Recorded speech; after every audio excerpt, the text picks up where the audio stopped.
Well, I think you're starting to see business in Australia, particularly what I'd call be the coalition of the ambitious, to the extent that they're looking at the signals that are being sent both domestically and also internationally. I mean, we've got some key targets that are being identified for business in Australia. A 5% target on emissions reduction by 2020. We have 75% of all production emissions now being reported under our national carbon reporting scheme. And we now have a carbon price from the 1st of July of this year. They are all important signals for business to prepare themselves, to deploy the technologies, to find the investment. And on the whole, you're starting to see business prepare strategically and I think operationally for what is going to be an important future for low carbon in Australia. Right, and is that, so business is working along those lines. Is it working in cooperation, in tandem with the government? Do you get the support, the framework that you need to operate from the Australian government? I think certainly that organisations like myself in SBA and other organisations in the clean energy space, so Clean Energy Council, the Climate Institute, which is one of Australia's leading think tanks on carbon projection and climate change impact mitigation and adaptation, and even the Australian Office of the Climate Group, which is focused on technology, particularly carbon capture and storage, are all what I call the coalition, as I say, of the ambitious around business, seeing itself as an important, having an important role in encouraging government and also in partnership with NGO communities, showing that the ambition can be aligned with practical outcomes.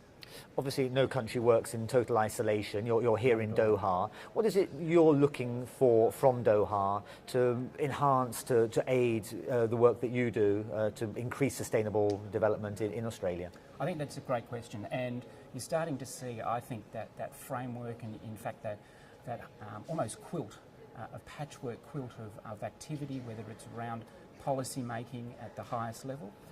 Certainly the creation of carbon markets and the opportunities that Australia is looking for with the EU, into California, New Zealand, negotiations with South Korea, and even with the subnational carbon markets in China are all opportunities for Australian business to understand not so much the literacy of carbon or the numeracy of carbon, but where the markets for financing, where the markets for technology are going to be for Australian business out into Asia particularly.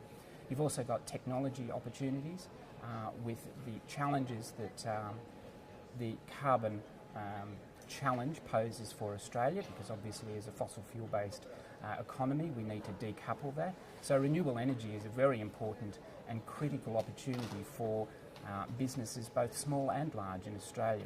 And companies such as General Electric, which is a member of SBA, is looking to try and finance that innovation through a challenge in Australia at the moment. So there are a number of issues, number of opportunities that business wants to see through the signals both domestically and internationally to create opportunities, particularly in the Asian region. I mean, lots of criticism here about the slow rate of progress, about the low levels of ambition, irrespective of what happens here in Doha and other COPs. I mean, your work presumably continues, it grows, it develops at the rate, you know, I assume it helps if decisions are reached here, but if they're not reached here, life still goes on in as far as sustainable development goes? Yeah, and I think it's a twofold exercise. You obviously plan the possible, but you promote the pragmatic. And I think that's where business is at. It's very much wanting to see signals out of this COP particularly about the medium and the longer term opportunities that a zero emission target, and ideally the reduction down to 2 degrees Celsius, is going to drive for innovation, for deployment, for investment. But at the same time, you've got this operational opportunity that business looks at through energy efficiency, through the use of renewables, just through the engagement with their own staff and their investment community, and obviously with their customers through their supply chains that provide the opportunities to engage, reduce carbon, improve efficiency, create what I call carbon productivity in the economy. Great, thank you very much. Thank you.